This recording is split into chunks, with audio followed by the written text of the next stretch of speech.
Hi guys! Kumusta kayo? Hope everything is fine and hope everybody is well. Today guys, isa sa mga pinakamahalagang topic na i-share ko sa inyo, lalo na kung kayo ay nagbabalak mag-abroad or magpunta sa ibang bansa para mag-settle or mag-aral. Because this is one of the important details na kailangan ninyong malaman. Hindi dahil gusto ninyo na mag-abroad dahil may nakikita kayo sa social media na magagandang sinishare ng friends nyo. Kung nasa Paris sila, Amsterdam, Belgium, Germany, or UK. Dahil kapag nandito na kayo, you cannot go back to square one. Sa hirap at pagod na pag-aayos ng mga documents na requirements na kailangan ninyo. Remember, mahirap maging Pilipino. Sa dami ng requirements na kinakailangan ninyong patunayan at isubmit. So, let's start sa mga bagay-bagay na dapat ninyong i-consider kapag kayo ay mag-a-abroad. Guys, lalo na to ha sa mga kabataan ngayon na nanonood ng channel ko. Importante sa inyo to. At kung isa kang Filipina na balak tumira or magtrabaho o magsettle dito sa abroad or Amsterdam, ito ang 10 bagay na super important na malaman mo bago ka lumipad.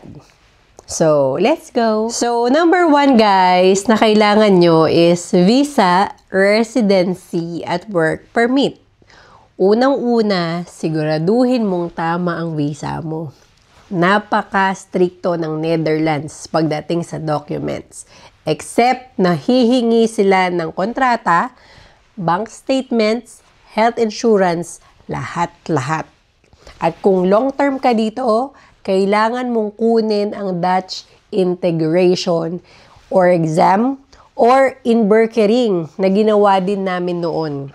So, number 2 is, ito yung isang paghahandaan mo. Mataas ang cost of living. Magandang Amsterdam, pero mahal talaga.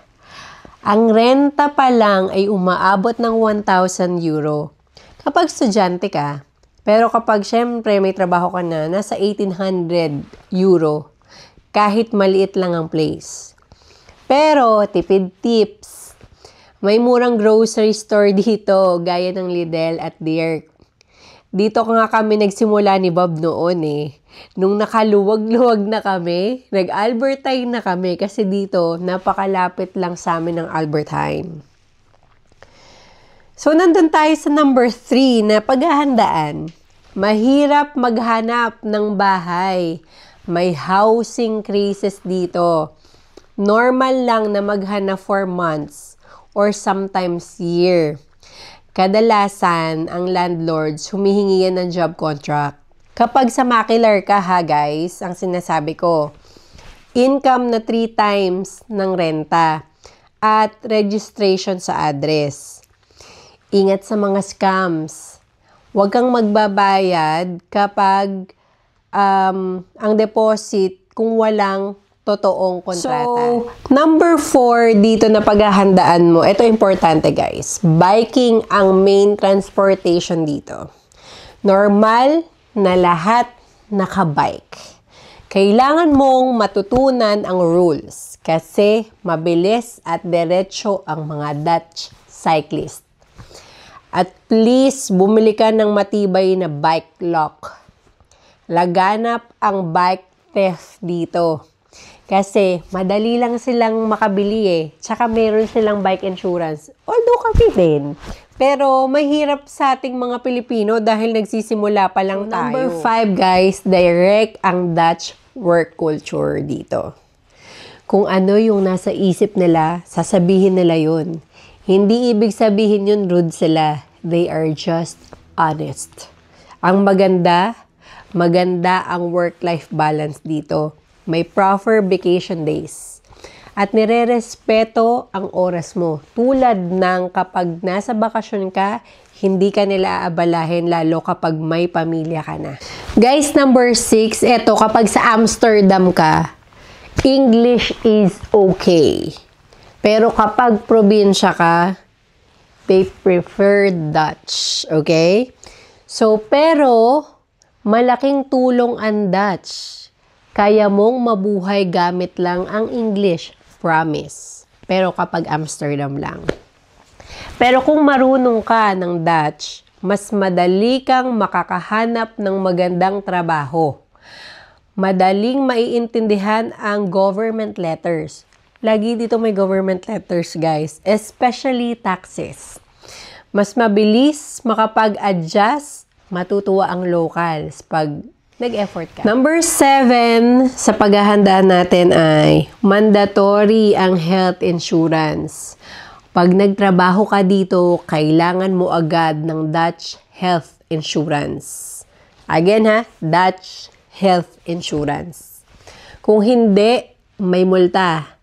At tandaan, hindi ka pwedeng dumiretso sa specialist kapag gusto mo lang. Kailangan muna dumaan ka sa GP or general practitioner or tinatawag nila sa Dutch na house. So, mataas ang taxes pero may benefits. Yun yung number 8 na information ko para sa inyo. Totoo, mataas ang buwis. Pero marami ring benepisyo gaya ng zorgtoeslag. Dutch yun guys ha. Health insurance allowance. Ang ibig sabihin nun. Huurtoeslag, housing allowance.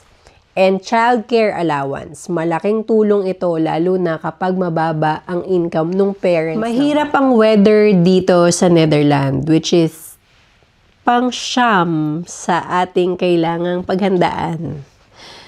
At madalas nakaka-depress. Depressing weather. May 4 na season pero madalas maulan, maulap at malamig. Ang winter dito mahaba, madilim at minsan nakaka-depress dahil konti lang ang sunlight. Kung sanay ka sa init sa Pilipinas, malaking adjustment talaga.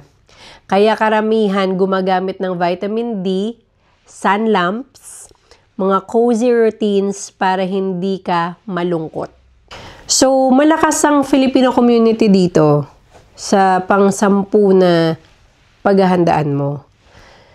Hindi ka mag-iisa, may Filipino stores, restaurants. Restaurant nga lang, kapag Amsterdam ka, 1 hour pa yung lalakbayin mo. Pero okay lang, kasi makakapag-travel ka rin. Churches at events, marami ditong events. Minsan nga every week, nag-e-event ang mga Pilipino sa mga music. So, hindi ka mainip.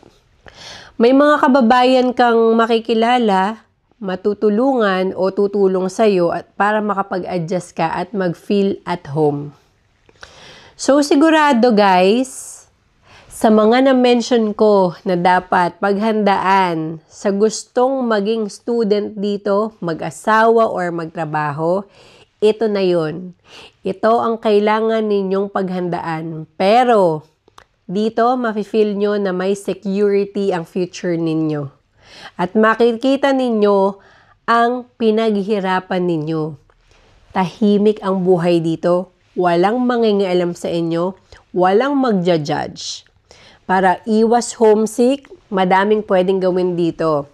Tulad ng pumunta sa mga museum, sa mga theater, mga sports na every week, pwede kang mag-sports. Kumain sa restaurant na gusto mong gawin every week, okay din. Mag-travel at kung gusto nyo na mag-travel around Europe gamit ang residence permit nyo, possible. Malilibot nyo ang buong Europe. At kapag nag-Dutch passport kayo, malilibot nyo ang buong mundo. Dahil yaan ang privilege ng Dutch passport, walang hassle sa mga visa application. So, yun lang guys. I hope na madami kayong napulot na matututunan at kung may tanong kayo guys, I'm happy to leave a comment sa YouTube channel ko. At yung ibang information, ilalagay ko dun sa description box ko. So, I hope guys to see you on my next vlog. Don't forget to like, subscribe, and share para makagawa pa ako ng madaming informative na topic para sa YouTube channel. At para magkaroon din kayo ng information about Netherlands. So, until next time guys, see you. Bye!